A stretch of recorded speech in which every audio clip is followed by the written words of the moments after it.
so we've got Cristian here. He's going to run through the 100k course. I have done a video on the 50k, so basically that's the back end of the 100. So he's just going to run through the first 50. Cool. So the biggest thing with the first 50 of the 100k course is it's all at elevation. So if you look at the elevation chart, it's probably averaging 1700 meters. So starting around that, almost 1800 meter mark, going up to the top of Kosci at sort of 2200, and then the whole first 50 before you drop down into the valleys all around that 1700, 1800 mark. So the hardest thing about it, I think, is that everyone underestimates the altitude. So it's dry, it's super dehydrating, and it's often windy, so you don't realize either how hot or cold you are, and you're probably getting more dehydrated than you expect. So I think that definitely impacts the front half of the race and then comes to bite a lot of people at the back half of the race. So you start out at Perisher, so the race starts there and you do a really quick out and back. This here has a really spiky uphill that basically everyone was walking, and it's only 500 meters or so into the race, but really spiky uphill on a concrete road up there. And then you drop down and you actually run kind of down the ski hill, so it's a bit rutted out and uneven track back into Perisher. And then from there you cross the main road over into onto the Perisher to Charlotte's Pass route. This runs up into like the Porcupine Rocks, and it's running to the 16k mark up into Charlotte's Pass. So looks like a pretty basic section in the elevation chart, but it's actually way sort of punchier than I think everyone gives it credit for.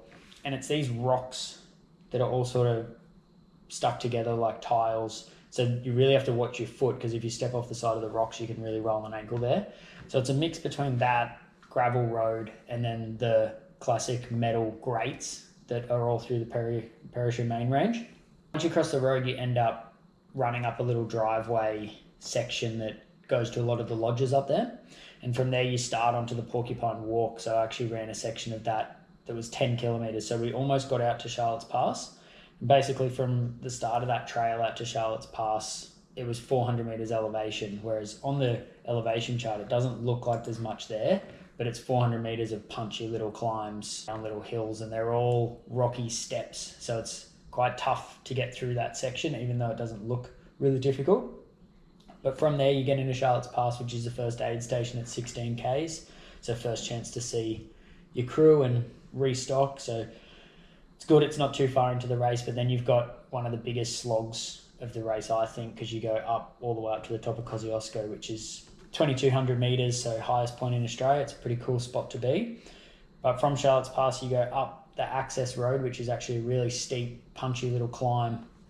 And then you carry on up the road for a little bit and then get onto the main range track, which takes you out to the top of Kosciuszko. So this is just a really gradual climb. It's pretty gentle for the first bit, like only really a couple of percent, but it just keeps climbing for quite a while. And then you do a little drop down into a river, and then you've got a more substantial climb up from there past Seaman's Hut, and then that just keeps climbing gradually all the way to the top of Kosci. So it's mainly a gravel road, which is really easy running to start with.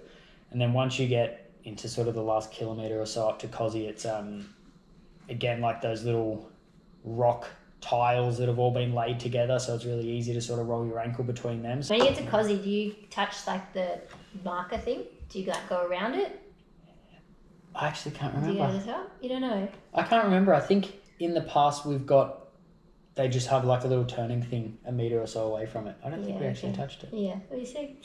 Yeah, but there's actually a little cairn up there. And yeah, like the highest point, people always take photos standing on it and things like that. But yeah, it's pretty cool. You go up there and you've literally got a 360 view. So you look down in every direction. It was a bit weird last year. They were doing some renovations on the trail. So I haven't seen it this year to know whether it's done, but you actually went out onto this metal scaffolding, which had a bunch of little metal stairs, and you had to sort of like run around the trail. So that was a little bit technical as well, because you weren't really expecting it, but I'm pretty sure now it will be complete all the way to the top, and it'll be those rock sort of stepping stones the whole way up. So you can get a bit of a rhythm, but you're still watching your footing the whole way. And then once you get to the very peak, obviously beautiful views. If you're taking your time, it's a beautiful spot for photos. They normally have a photographer up there getting pics of everyone coming through. And then from there, you'll turn around and head back down. You do you look on the map, there's a little bit of a spiral which you run up, and you'll run back down that, and then you take a hard left onto the main range track. So main range track it's pretty tough, to be honest. You drop down quite a ways from the summit, but then you have this long kind of gradual climb up to the top of another peak. But again, it's like rocky steps, and you descend for a bit on rocky steps that are really uneven and sort of washed out. So you got to watch your footing. You can't really build a steady pace on it. And then you go up another section similar. So it's sort of pretty brutal, like punching up rocky steps. It's pretty tough. But then you get a long stretch of metal grate, which is really easy to just sort of get set into a pace and a rhythm. They're like pretty grippy too, hey? Yeah, they're real grippy. You definitely don't want to fall on them. So the first time I ever did it, we actually had a walking section through the metal grate because they didn't want people accidentally bumping each other off and things like that. So there's no walking sections this year, but there's a lot of that metal grate, particularly on the main range. Even as you go down into Guthiga, there's heaps of that metal grating. So yeah, what do they call them? Like cheese graters? Yeah, they call them cheese graters because if you fall, you'll tear yourself to shreds. But it's cool. From there, you do this quite long descent down. Get to a river, which is normally pretty full of water this time of year because there'll be a lot of snow melt.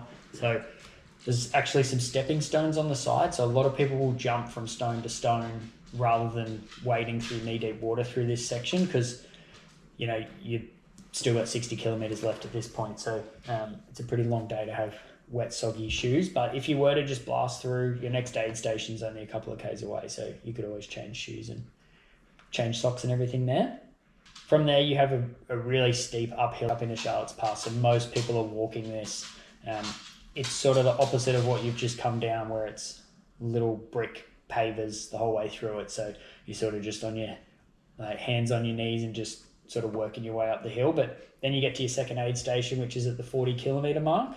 And that's back up at Charlotte's Pass. So it's a different aid station to the original one. The first Charlotte's Pass is down actually in the village, and then the second one is up. You've got a crew, definitely important for them to have a look in depth at where they are because they're different locations. And I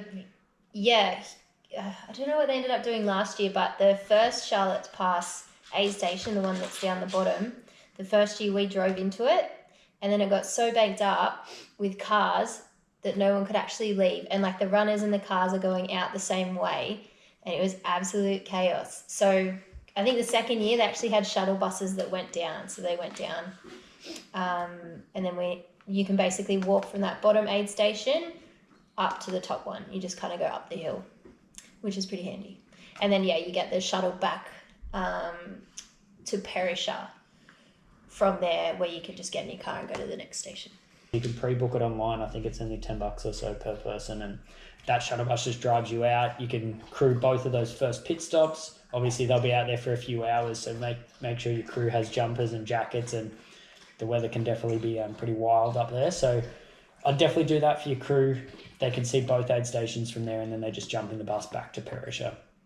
But in saying that, with the aid stations, so have a really good look at the map if you're going to have crew following you around as well. So depending how long it takes between each aid station, the two Charlotte's Pass ones are 16 and 40, but then the next one at base camp is only 10 kilometres later.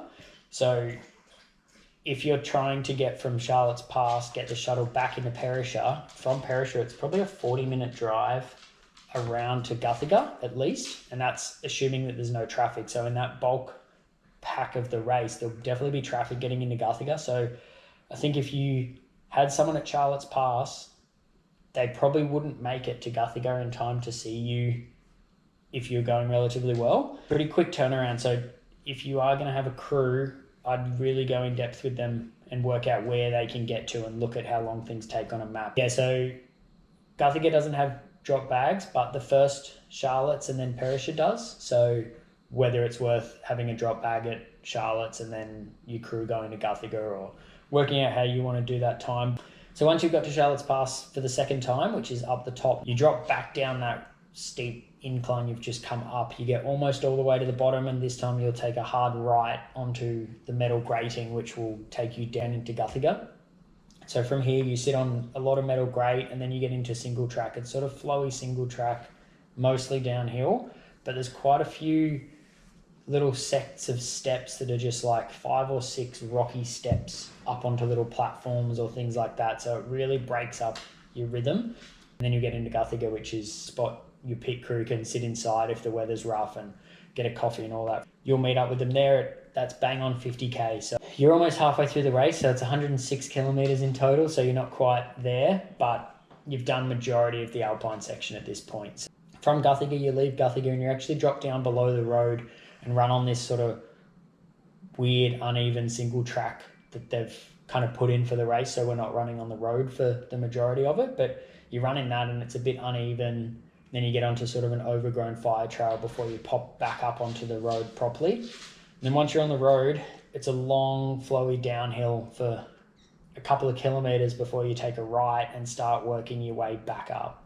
which will take you all the way up to Smiggins on a fire trail. Actually pop out into the back of Smiggins. So anyone who knows the area, like if you're looking at Smiggins Hill, it's on the far right hand side, there's a little access road that comes in there. So you'll pop out beside the ski resort. You'll pop out onto the road, run into Perisher from there. So you run up a little bit of a hill and then you'll get to the top of that, and then it's a bit of a slow downhill into the ski tube building, which is bang on 62k, and you'll start onto the 50k course from there. So both Guthiga and Perisher are really good. They're inside aid stations, so you can normally have a seat, change your shoes, get comfy. Particularly the ski tube building at Perisher, it's this massive room. There's normally heaps of food there from the aid stations, and kind of a good spot to just reset, potentially change shoes or change clothes or anything like that, and sort of set up for the rest of the race. So yeah, like we said, the back end of the 100k is the 50 course, so you can check out that video if you're curious what that looks like. What are some tips? We'll do some tips for anyone doing the 100. So what do you think the best way is to manage like the Alpine section when you're at altitude? Unless you could be in the area, you can't really train for what it feels like out there. But once you get into the Alpine, particularly after the first Charlotte's Pass, it's just so exposed. So if it's a hot, sunny, clear day, the sun's just like beating down on you. But like I was saying before, if it's windy up there, it doesn't feel hot. So you don't realize how much you're sweating and how much like hydration you're losing. So I'd be packing significantly more water and just really trying to keep on top of your hydration. You don't realize until you get to that sort of 50k mark of the race how dehydrated that Alpine section gets you. Main tip I'd give is just really stick to your heart rate early and just like really take it easy for that Alpine section. Kind of once you get out of Charlotte's Pass the second time and then into Guthiga, it's kind of literally most like downhill from there. So you kind of over that hard section. That first 40k's back into Charlotte's Pass is that's definitely the most brutal section. So I'd pace that really conservatively. Definitely have the experience of burning too many matches on that without realizing like you can be running and feeling good, but your heart rate's significantly higher than what you think it will be for that pace and effort. All right, what would you do to manage yourself so that in the first 50k, so that you're feeling better in the back 50k? Maybe I'll answer that for him. So something that we've definitely spoken about is like front loading your nutrition. So you're going to be feeling better at the start of the race. So that's where you want to make sure that you're hitting your numbers and your targets. You're getting the amount of carbs in that you need, because towards that back end, if you're getting like an upset stomach or something like that, you're 100% not going to be hitting those numbers. So if you can really focus on front loading your nutrition, it's definitely going to help you in the back end of the race.